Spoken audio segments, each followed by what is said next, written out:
Agricultura.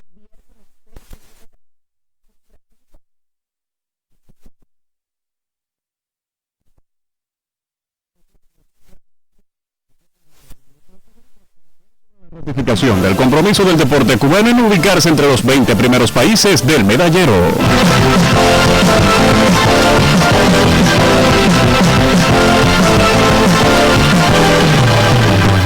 En Santiago de Cuba se rememoró hoy el aniversario 91 del natalicio de Vilma Espín. Ofrendas florales del primer secretario del Comité Central del Partido Comunista de Cuba, general de ejército Raúl Castro Ruz, y del pueblo de Cuba encabezaron el homenaje en el mausoleo del Segundo Frente Oriental a la heroína de la Sierra y el Llano, Vilma Espín Quiloá, en ocasión del aniversario 91 de su natalicio. En el tributo a la destacada e incansable revolucionaria, las autoridades del Consejo de Defensa Provincial y Santiago de Cuba, encabezadas por Lázaro Espósito Canto y Beatriz Johnson Urrutia, presidente y vicepresidenta de ese órgano respectivamente.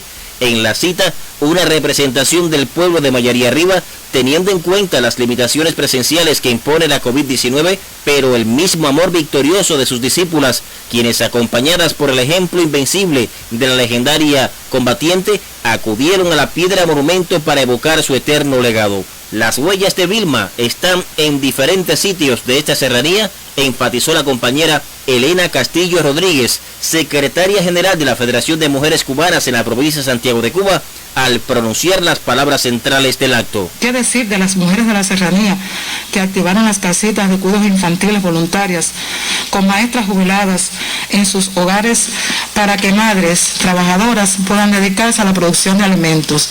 La pesquisa activa de las brigadistas sanitarias voluntarias en cada consultorio médico de la familia, el cuidado y protección de las embarazadas y las lactantes, sin descuidar cada prioridad del programa materno infantil.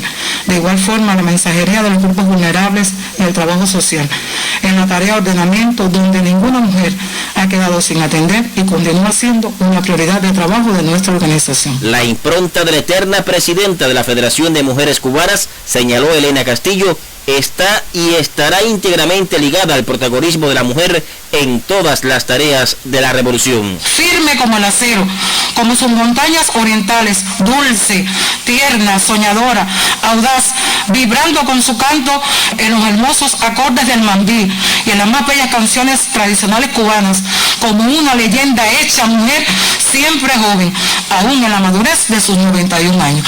Junto a Vilma, continuamos haciendo una verdadera revolución sobre la marcha. No faltó la música, el canto y la poesía para una de las rosas imprescindibles de la revolución cubana, una mujer que con toda pasión se convirtió en heroína de la lucha clandestina y guerrillera, y que con el tiempo asumiera tras el triunfo revolucionario la encomienda de Fidel de organizar a las mujeres cubanas, defender sus derechos en la nueva sociedad, principio que además proclamó en otros confines del mundo. En segundo frente, Santiago de Cuba, Eudis Cabrera Luis. 1:05. Cuba potencia las medidas para el control epidemiológico dado el incremento de casos de COVID-19. Así se dio a conocer en la reunión que encabezó el presidente Miguel Díaz-Canel Bermúdez con los expertos y científicos que participan directamente en el combate a la epidemia en el país. Ante el aumento de los casos confirmados de la COVID-19 en las últimas semanas, Cuba incrementa medidas para el control de la situación epidemiológica, caracterizada por el diagnóstico de un mayor número de contagios, principalmente en la capital, una disminución de la percepción de riesgo en la población y el incumplimiento en algunos territorios de los protocolos establecidos para el enfrentamiento a la enfermedad. Este martes, durante el habitual encuentro que sostiene el presidente de la República, Miguel Díaz-Canel Bermúdez, con expertos y científicos que participan directamente en el combate a la epidemia, el ministro de Salud Pública, José Ángel Portal Miranda, explicó detalladamente las decisiones adoptadas para controlar el escenario actual, comenzando por aquellas del ámbito educacional y de comunicación dirigidas a fortalecer las conductas de responsabilidad individual. Por meses el promedio fue creciendo de 501 que teníamos en enero como promedio, en febrero 822, en marzo 829 y en los 4 primeros días del mes de abril, el cierre de la semana pasada, de 1083. En el mes de marzo se diagnostican en el país un total de 25.686 casos, de ellos 25.375, o sea, la mayor cantidad fueron autóctonos. Reforzar las medidas organizativas en los centros comerciales con el fin de evitar aglomeraciones, estimular la práctica del trabajo a distancia, garantizar el cumplimiento del cierre de fronteras entre los territorios donde se haya establecido la cuarentena y la aplicación con rigor de multas y sanciones a los padres que permitan la presencia de niños en las calles, así como para las personas que violen el uso del nasobuco y las medidas de distanciamiento social, figuran entre las decisiones que fueron presentadas en el encuentro realizado en el Palacio de la Revolución. La intensa jornada de este martes, encabezada por el presidente Miguel Díaz-Canel Bermúdez y el primer ministro Manuel Marrero Cruz, incluyó la habitual reunión del Grupo Temporal de Trabajo del Gobierno para el enfrentamiento a la COVID-19, donde también participó el segundo secretario del Comité Central del Partido, José Ramón Machado Ventura. Con anterioridad se realizó el intercambio con los expertos y científicos vinculados directamente a las actividades de ciencia e innovación para combatir la epidemia. Como parte de la agenda de este encuentro, la doctora en ciencias María Guadalupe Guzmán, directora de investigación, diagnóstico y referencia del Instituto de Medicina Tropical Pedro Curí, explicó los resultados del estudio de variantes de SARS-CoV-2 circulantes en Cuba. La investigación arrojó que hoy están presentes en el país 5 variantes y 6 patrones mutacionales. Acerca de la presencia de estas nuevas cepas altamente contagiosas con gran transmisibilidad, el jefe de Estado sugirió que se explique con claridad a la población sus características con el fin de que las personas aumenten la percepción de riesgo. Por lo tanto, este año el mundo va a seguir complicado con COVID. Nosotros tenemos preparados para la vacunación a partir de que se terminen los ensayos clínicos, pero hay que mantener un nivel de medida. Como es habitual en el encuentro de expertos y científicos que enfrentan a la COVID-19, el doctor en ciencias Raúl Guinovar Díaz, decano de la Facultad de Matemática y Computación de la Universidad de La Habana, explicó la actualización de los modelos pronósticos, gráficas que vaticinan un incremento de los contagios y de los casos activos para las próximas semanas. Nosotros estamos recomendando que se refuercen el cumplimiento de las medidas sanitarias que garanticen disminuir los contactos entre individuos susceptibles y aquellos que transmiten la enfermedad. ¿Por qué?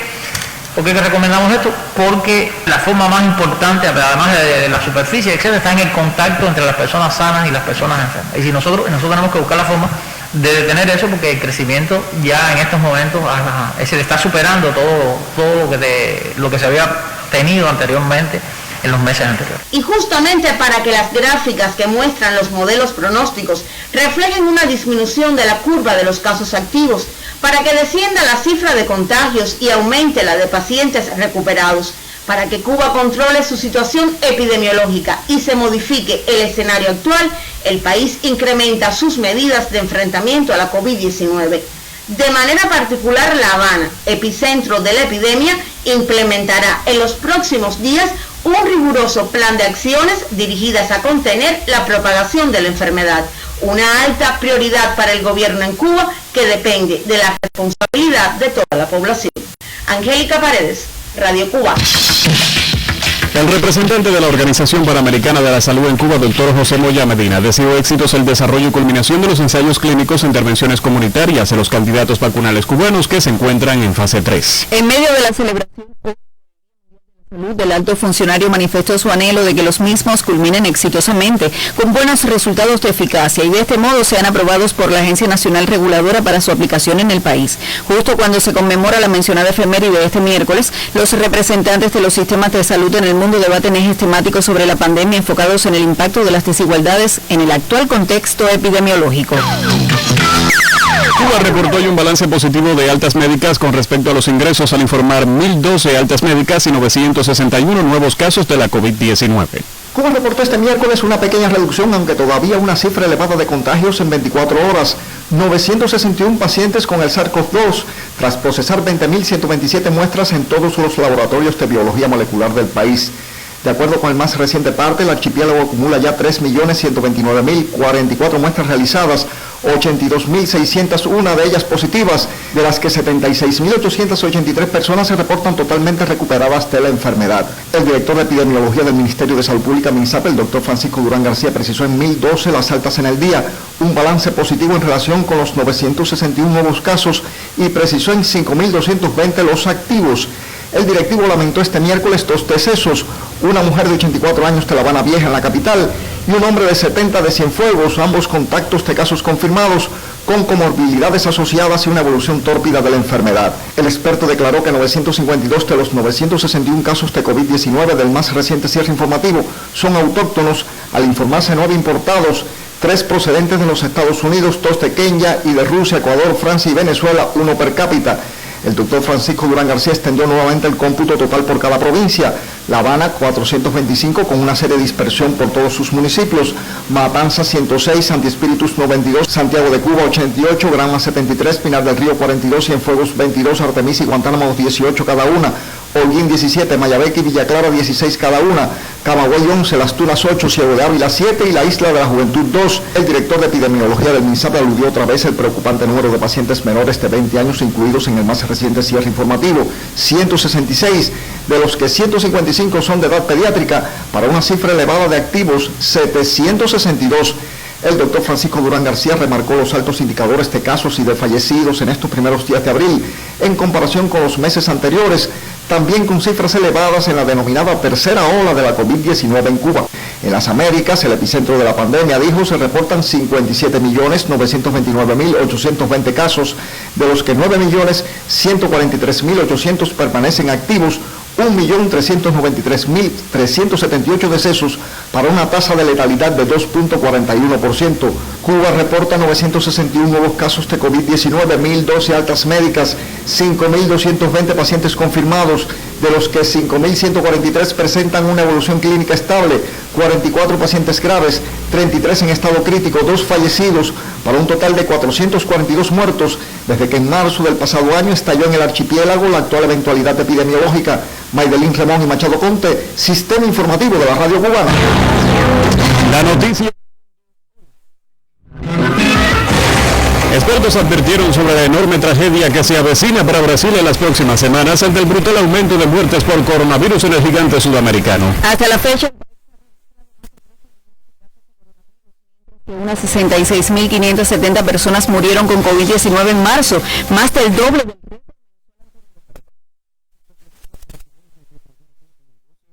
pronto podría superar la cifra total de muertes como el récord de fallecidos por día de Estados Unidos. La cifra total de muertes por coronavirus en Brasil ya 36.947 comparado con los más de 555.000 decesos en la nación norteña, cuyo promedio de muertes máximo de 3.285 en enero. Sin embargo, por primera vez desde el inicio de la pandemia, el país sudamericano ha registrado más de 4.000 muertes relacionadas con la COVID-19 en un lapso de 24 horas, comparado con el récord anterior de 3.869 correspondientes al 31 de marzo. Incluso Brasil podría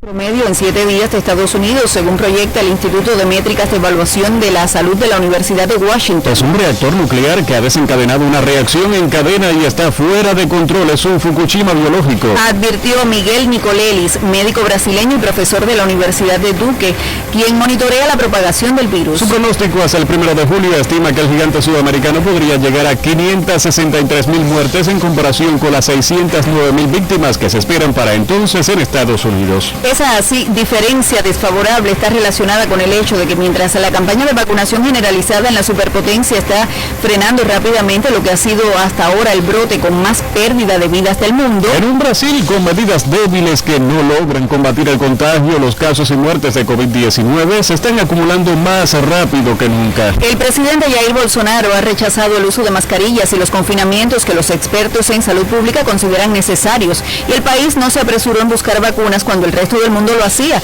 lo que atrasó el Programa Nacional de Inmunización. En sus últimos pronunciamientos, Bolsonaro continúa poniéndose a las medidas de cuarentena al relacionarlas con la obesidad, la depresión y el desempleo, al tiempo que insistió en que el confinamiento haría un daño peor a la economía que los efectos del propio virus y de hecho ha tratado de revertir algunas de las restricciones impuestas por las autoridades locales. Esa narrativa anticonfinamiento ha ganado, pues los alcaldes y gobernadores están políticamente impedidos de reforzar las políticas de distanciamiento social porque saben que los partidarios de Bolsonaro, incluidos los líderes empresariales, la sabotearán, según declaró a la agencia noticiosa estadounidense AP el director ejecutivo del Instituto de Estudios de Políticas de Salud de Brasil, Miguel Lago. De hecho, algunas ciudades y estados ya están flexibilizando las medidas que limitan el movimiento de personas, pese a que los hospitales están abarrotados con enfermos que mueren mientras esperan tratamiento y que el sistema de salud está al borde del colapso en muchas áreas, pues los pacientes con COVID-19 ocupan más del 90% de las camas de la unidad de cuidados intensivos. La epidemióloga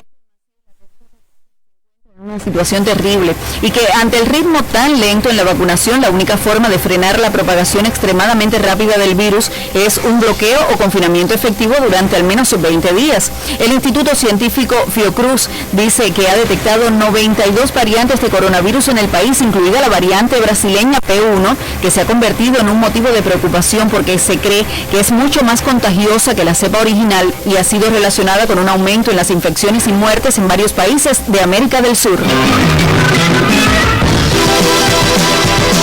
en sintonía con el Noticiero Nacional de Radio. Transmitimos por AM, FM, onda corta en tiempo real en Internet y en vivo por nuestra página en Facebook. Las frecuencias cubanas al servicio de la información, al servicio de la verdad. 1:17 minutos.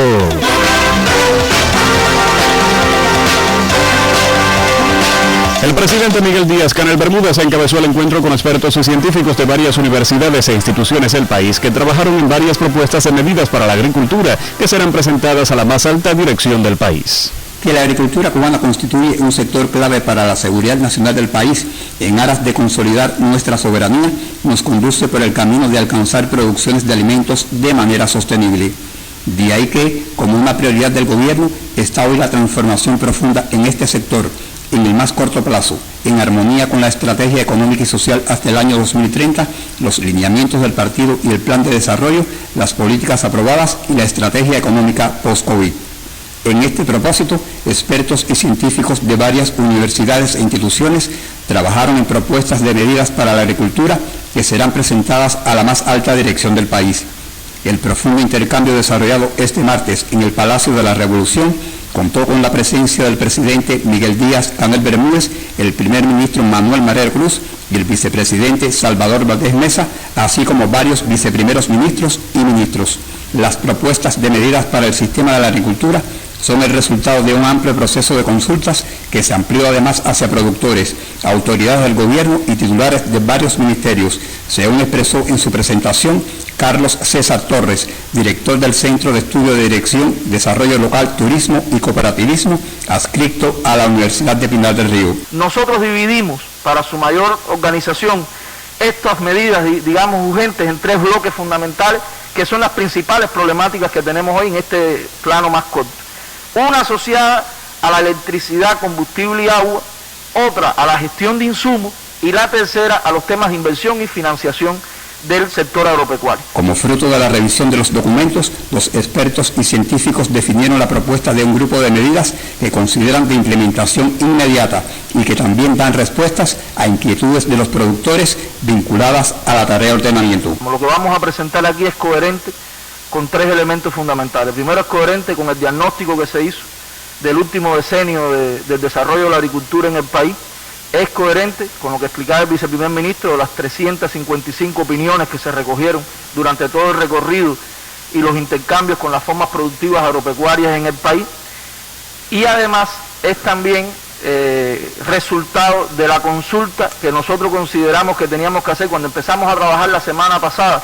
Dijimos, bueno, tenemos que además de estos insumos que tenemos, que son los fundamentales, los básicos, es muy importante escuchar el criterio de presidentes de cooperativas, de productores agropecuarios, de intendentes, de presidentes de asambleas municipales. Hubo coincidencia en que no son propuestas para decir verdades absolutas, sino para buscar soluciones. Por eso el intercambio ratificó la certeza de que para lograr verdaderos resultados productivos se requiere la acción concertada de todos y trabajar con suma integración, un concepto resaltado por el jefe de Estado cubano. Yo creo que estamos tratando de construir un proceso donde haya pensamiento, donde haya propuestas, por ejemplo, como se ha logrado aquí, donde haya consensos y fabriquemos consensos alrededor de esas propuestas y a partir de eso entonces podamos tomar decisión y sobre todo el problema más complejo que es implementar, concretar y que realmente tengamos resultados. ¿Cómo lograr estos propósitos?, preguntó el mandatario cubano y seguidamente esbozó el escenario actual en que tiene lugar la economía del país, con fuertes restricciones financieras, lo cual nos lleva a buscar soluciones nacionales, pensando siempre en el productor y apoyándonos en nuestras ciencias y la innovación para alcanzar desarrollo. Y hoy estamos ante una situación con la complejidad que todos ustedes conocen, en que no hay divisas, las necesarias para garantizar una parte importante de los insumos, pero no nos podemos cruzar de brazos. Así todo, hay que producir alimentos. Yo diría más, tenemos que producir más que lo que estamos produciendo. Y hay que producirlo de otras maneras, con otras técnicas, con otras tecnologías. El jefe de Estado cubano consideró además como condición indispensable para la implementación de cada medida la necesidad de favorecer al productor y eliminar trabas. Y yo lo que creo que todo lo que estimule producción, elimine trabas y favorezca al productor es favorable. O sea que a lo que tiene que responder cada medida, la medida que me quite trabas, que me estimule producción y que favorezca al productor, hay que implementar. Y lo que hay que implementar ahí para que logre eso.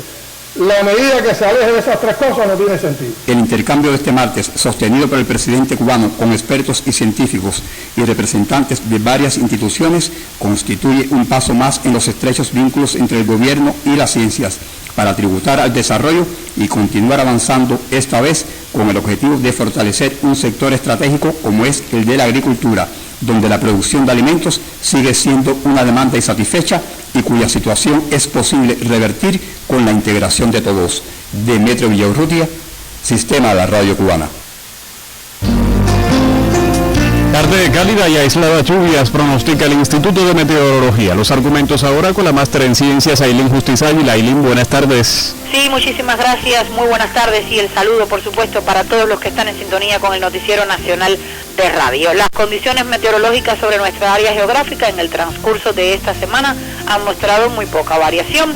Las temperaturas siguen subiendo principalmente durante el día y los vientos del nordeste y del este también traen nubosidad desde el mar hacia zonas de la costa norte, principalmente de la región oriental. Sin embargo, las precipitaciones han sido escasas en sentido general. Estas condiciones van a persistir también hoy, aunque en estos momentos hay algunas bandas de nubosidad que están cruzando sobre nuestra área geográfica, principalmente sobre Cuba, pero es una nubosidad que está incentivada por fuertes vientos a más de 5 kilómetros de altura y no generan precipitaciones. Por eso durante la tarde estará parcialmente nublado, pudiera nublarse de manera ocasional, sobre todo en el extremo oriental, donde son posibles algunas lluvias, y en el resto del país continuará baja la probabilidad de precipitaciones. Así que ya usted sabe, una jornada hoy donde son posibles algunas lluvias en el extremo oriental y escasas precipitaciones en el resto del país.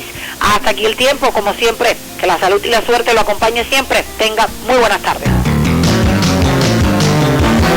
Este miércoles 7 de 67 años falleció el presidente de la Asociación Cultural Yoruba de Cuba, José Manuel Pérez Andino, quien además ocupó responsabilidades en la Asociación Abacua de Cuba. Fue practicante de otras religiones de origen africano y también masón. Manolo, como era conocido por todos, fue un líder religioso ecuménico de mucho prestigio y autoridad, miembro de la coordinación de la Plataforma Interreligiosa Cubana, que estuvo siempre vinculado a las tareas revolucionarias en su zona de residencia. Participó como invitado a la tribuna por el 1 de mayo en la Plaza de la Revolución de La Habana y en otras conmemoraciones patrióticas con dirigentes de la revolución. Lleguen las condolencias a los familiares, amigos y miembros de las instituciones religiosas y la logia a las que pertenecía. 1:24 minutos. Deportivas, Guillermo Rodríguez y Cuba pretende asistir a los Juegos Olímpicos de Tokio con una delegación de cerca de 80 atletas y ratifica el compromiso de anclar entre los 20 primeros países del medallero, según confirmó a Radio Rebelde el vicepresidente del INDER, Ariel Sáenz Rodríguez. Actualmente la preselección la conforman 184 deportistas, donde ya 24 hombres y 18 mujeres tienen boletos seguros para la capital japonesa. Mantenemos hoy una preselección alrededor de los 184 atletas, todavía trabajando con una proyección perspectiva de poder cumplir con el primer momento con su objetivo principal, que es la clasificación. Tenemos 42 atletas clasificados a la fecha de hoy. Un importante número de estos atletas se encuentran concentrados en sus diferentes bases de entrenamiento. Tenemos a las luchas en Santi Espíritu, las 3 modalidades. Tenemos el voleibol de playa en la Escuela Nacional de Voleibol, el boxeo en una burbuja en la finca de Guajay, y esto nos ha permitido ir poco a poco consolidando los objetivos en una etapa que lo principal ha sido, en primer lugar, como ya hemos informado, preservar la salud de nuestros atletas. Guillermo Rodríguez, Hidalgo Gato, Deportes, Noticiero Nacional de Radio. Al acontecer internacional, más informaciones.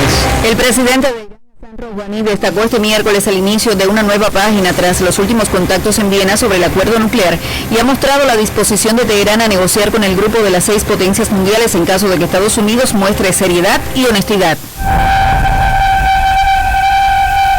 Ante el aumento de infecciones por coronavirus y el creciente número de pacientes en las unidades de cuidados intensivos en Alemania, la canciller o jefa del gobierno, Angela Merkel, abogó por restricciones breves pero más estrictas con el objetivo de lograr una incidencia estable de contagios en el país por debajo de 100 por cada 100.000 habitantes en 7 días ante la cifra actual de 110.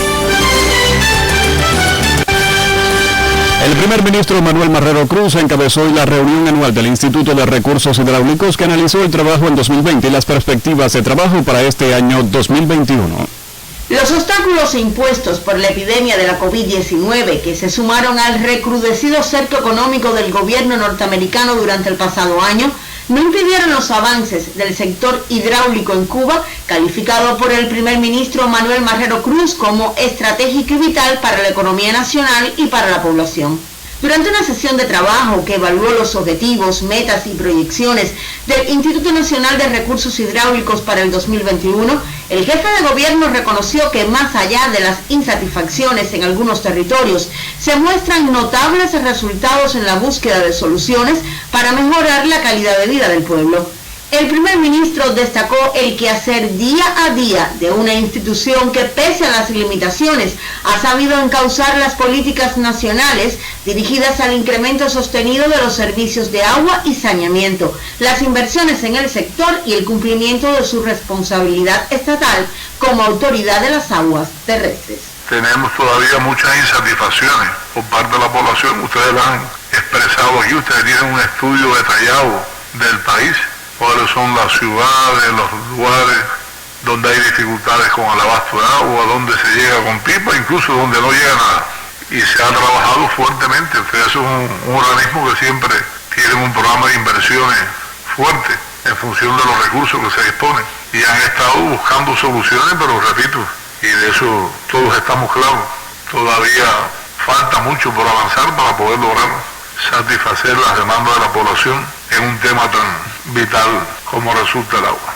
Esta sesión de trabajo ratificó la voluntad política gubernamental para seguir garantizando, como reconoce la Constitución, el derecho al agua, que es vida. El Programa Hidráulico Nacional es una realidad y sus beneficios son palpables. Tiene sus antecedentes históricos en la voluntad hidráulica que concibió el comandante en jefe Fidel Castro a partir de 1959, que tuvo un importante impulso en la última década por el general de ejército Raúl Castro y que se mantiene como una prioridad en la agenda del gobierno nacional. Angélica Paredes, Radio Cubana. Fueron titulares en esta emisión. Natalicio. El desarrollo de los candidatos vacunales cubanos. La presentación por científicos de varias universidades e instituciones del país de diversas propuestas para reactivar la agricultura. Advertencia de varios expertos sobre la dramática situación que vive Brasil por la COVID-19. Y la ratificación del compromiso del deporte cubano en ubicarse entre los 20 primeros países del medallero. Trabajamos en esta...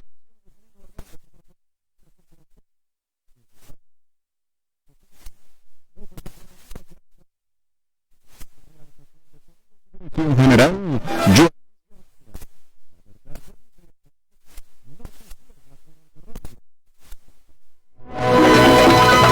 Buenas tardes.